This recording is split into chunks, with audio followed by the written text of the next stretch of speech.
From the News Channel 5 Network, this is Urban Outlook. Hello and welcome to Urban Outlook. I'm April Eaton. Thank you so much for being with us today. Picture this, images that are beautiful and funny and provocative, even painful. And these images, this art packs messages about race and culture and sexual identity and our history. Well, this is all part of the exhibit that is currently underway at the Frist Center for the Visual Arts. It is called 30 Americans. It's there through January 12th of 2014, and it is an exhibit that you've got to take some time to go and see because of the messages that it shows, because of the images that it presents, and because of the conversation that it's also sparking.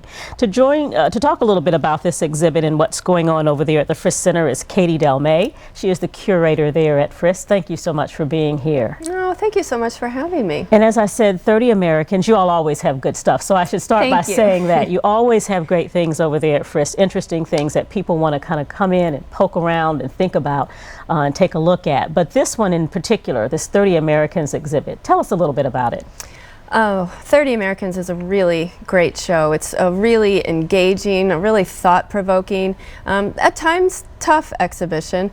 It's composed of 70 objects of all types of materials. There are traditional paintings as well as sculptures, photographs, a few videos, multimedia installations, and all of these works are made by leading African-American artists.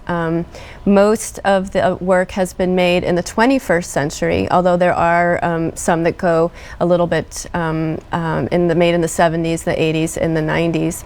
And some of the artists are well-known, established figures, artists like Kara Walker or Carrie Mae Weems. You may remember we had a big show of her work last fall.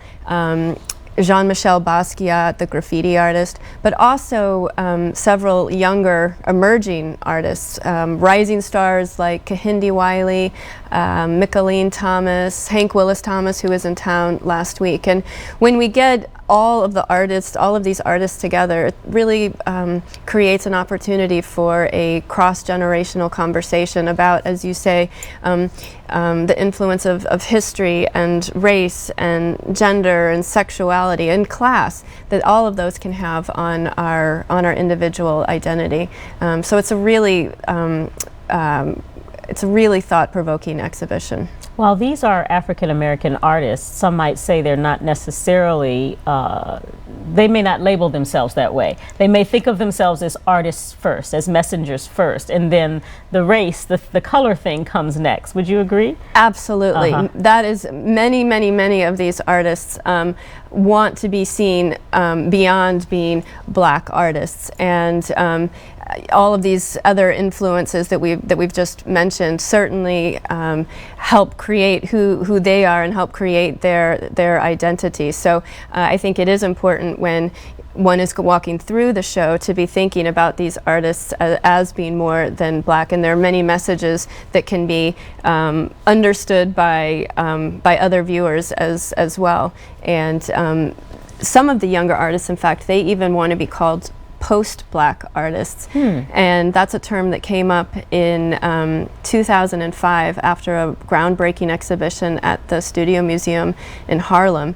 And this term really is focusing on these younger emerging artists that for them they inherited some of the racial equality that some of the other artists experienced, you know, whether the 60s, 70s, and 80s. Yes, they just kind of inherited some of these the goodness of the fight. Exactly. And so while they say that yes, blackness certainly informs their work, but there are these much bigger cultural aspects that play into their art as well. So so yes, we have the old school artists and then the post-black artists too, represented in the show. Fantastic. And I guess we should say, because we're going to take a peek at it, of course, but we should say this all came about because of the Rubel family. They collected these pieces along the way. So maybe give us a little bit of a history lesson, if you will, about who the Rubel family Sure. is and how they came about all of these wonderful works of art. They have such an interesting story.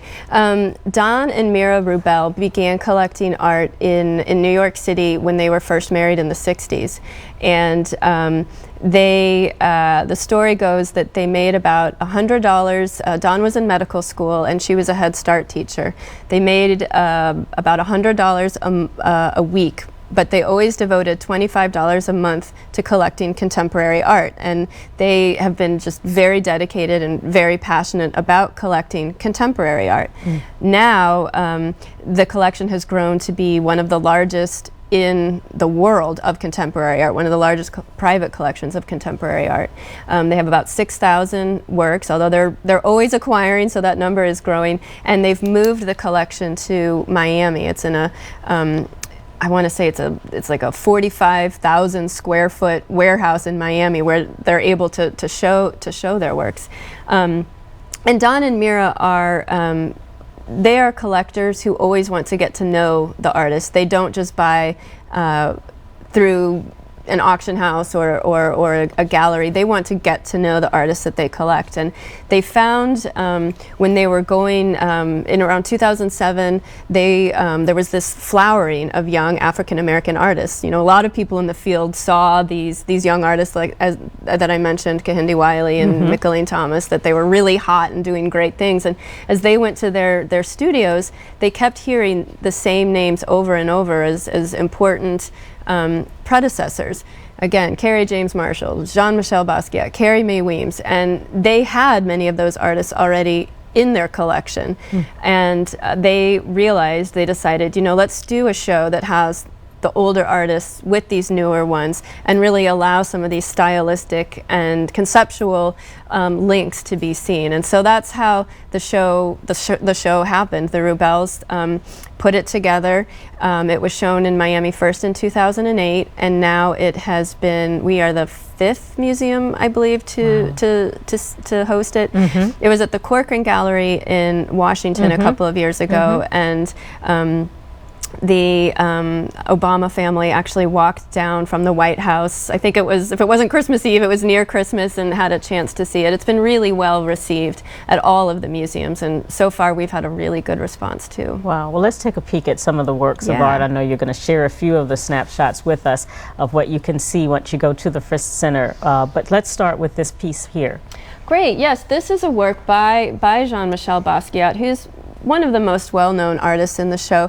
You may know that his life is almost as legendary as his art. He began painting as a graffiti artist in the streets of Lower Manhattan in the late 1970s. He used the tag Samo for Samo, and he became noticed by the art world, and very quickly became you know, a darling of the art world. He was hanging out with the likes of Andy Warhol and Keith Haring. And you can really see, even once he started painting on canvases and more of a traditional painting mode, you can see that influence of graffiti and the street, just that layering, the kind of the energetic scrawls of iconography, little signs that need to be decoded. If you look carefully at this piece, there are arrows, there are peace signs, but if you also look carefully, you can see that the outline, the profile of a bird. And this piece is actually meant to be an homage to Charlie Bird Parker, the jazz musician. It's a really powerful, strong piece by Basquiat, and many other artists in the show do claim to have been influenced by Basquiat's work, whether it's the use of vernacular subject matter in their works, or pop aspects of popular culture, or use of found objects. Sometimes in Basquiat's work he'll incorporate various signs or pieces of text, or you know, say a cigarette box or something into his work, and the use of materials has influenced a lot of other artists as well. Wow, it's beautiful. This is a piece by an artist that I wasn't familiar with before we had the show. Her name's Iona Rosea Brown, and I have really enjoyed getting to know her and her work. She was raised in Baltimore and was always very interested in Japanese culture. Her mother took her to various performances and when she was growing up. And when she heard about this tradition that was very popular amongst young Japanese girls, where they were so interested in hip-hop culture that they would actually put their hair in cornrows, paint their faces black, and really trying to emulate the African American hip hop heroes.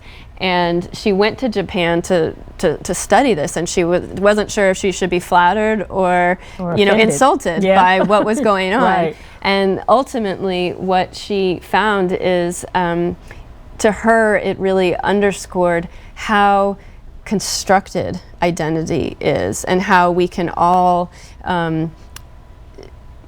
put on a particular persona, whether it's how we do our hair or our clothes or our fingernails, as you can see in that image, that so much of our exterior identity is something that we make, that we can construct on our own. And also the fluidity of identity. These figures are this interesting combination of black hip-hop female figures with almost geisha Japanese figures, right. And it really is this ultimately, it's this beautiful mixing of identities. So her work is really intriguing, and like I said, I've really enjoyed getting to learn more about it. I love the story behind that too. Let's take a quick break. When we come back, we'll talk more about the art and make sure that people know where and when they can come see things, and some of the programs that you have that are surrounding this exhibit and others there. We'll be right back after this. Stay with us.